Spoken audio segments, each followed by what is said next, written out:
Bakou, Azerbaïdjan. L'Organisation de la coopération islamique organise la 5e conférence des ministres du travail des États membres.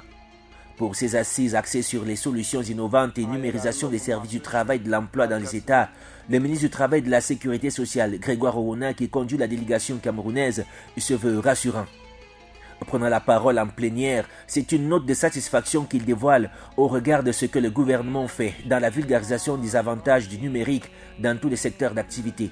Le ministère du Travail et de la Sécurité sociale a entrepris une réflexion sur les transformations du travail avec les changements que nous vivons.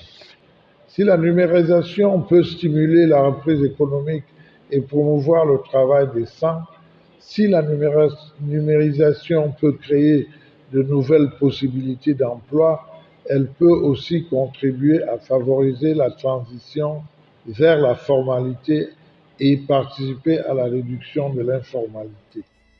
D'un autre côté, le membre du gouvernement relève l'impératif de protéger la main-d'œuvre migrante au sein des États membres de l'OCI. Pour lui, il s'agit de mettre en place les cadres législatifs et réglementaires dans les domaines de l'emploi et du travail, en soulignant les prouesses du gouvernement camerounais qui est déjà avancé en matière de protection de la main-d'œuvre.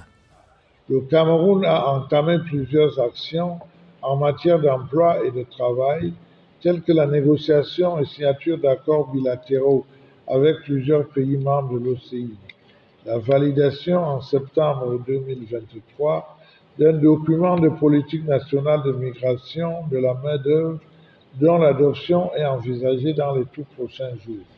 Cette 5e session de la conférence des ministres du travail de l'Organisation de la coopération islamique était aussi l'occasion pour les représentants des États membres de participer à l'inauguration du Centre du travail de l'Organisation de la coopération islamique, dont le siège est fixé à Bakou.